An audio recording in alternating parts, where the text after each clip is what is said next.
So I'm going to ask you for a minute just to think about what it would feel like to be talking and for no one to actually understand what you're saying. I'm sure you may have had a similar experience as I have when I've been abroad. But for many children, this is what it's like when they experience that every day of their lives. But they are actually talking our language. Although the children who attend the group have various speech issues, the most common issue that they have, or diagnosis, is verbal dyspraxia. This is a condition where the brain is passing on a message, but not only does the mouth not respond appropriately, but the message and words are often lost in the transition. Shout About It was formed around 7 years ago by a mum with a child with speech issues themselves. As parents, we've decided to keep the group running. The aim of the group is to provide activities and events for the children who have speech problems, and the group runs once a week during the school holidays for the children and their families to attend. Shout About It has had a life-changing effect on me and my family. I'd like to take this opportunity just to share some of my experiences. At the age of 4, my daughter, Rosie, could talk, but no one could understand her, not even myself.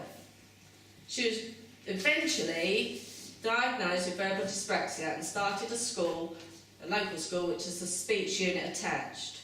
She couldn't, unfortunately, go to the same school as my other 2 children. Although she was getting the help she needed with her speech, as a family, our lives were very much governed by Rosie's difficulties with her speech. We felt isolated, knowing no one else whose child suffered with the condition. By attending the activities which Shout About It had arranged, it made a huge difference to all our lives. We was able to meet the other children from her class in a relaxed situation.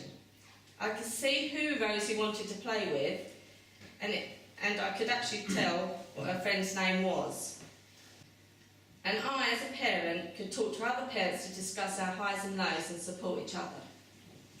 The most rewarding event I'd like to share with you was a visit to Father Christmas. For most children, those of you who've got children would know, it would be an exciting time. But for Rosie, the visit would always be very stressful. She'd start getting anxious in the queue, and when we eventually got to see Santa, she would be upset as she knew he would not understand her. The fear of not getting those gifts for Christmas would be devastating. To help Rosie and the other children like her, Shout About It has set up an event where the children can see Father Christmas on a boat trip. I'm sure you can imagine how much more relaxed the event was when the children are with their friends and family, there's no queue, but also Santa come on the boat for around an hour, so the children could get used to him, compose themselves in order to try to communicate or show Santa what they wanted without the pressure of time. After that visit, every child is happy. This event and a few others are funded by the Foundation from the Saffron Building Society Community Fund. And I'd like to thank them again for the grant that you gave the group, and particularly for Sarah Andrews from Saffron for coming to visit us and talk about the needs of the group. The money definitely made a difference to all the children on the boat that day. Shout About It now helps at least 40+ local families and their children, recognising that all children should have opportunities despite their language barriers. Thank you for listening to me and the support that you've given us.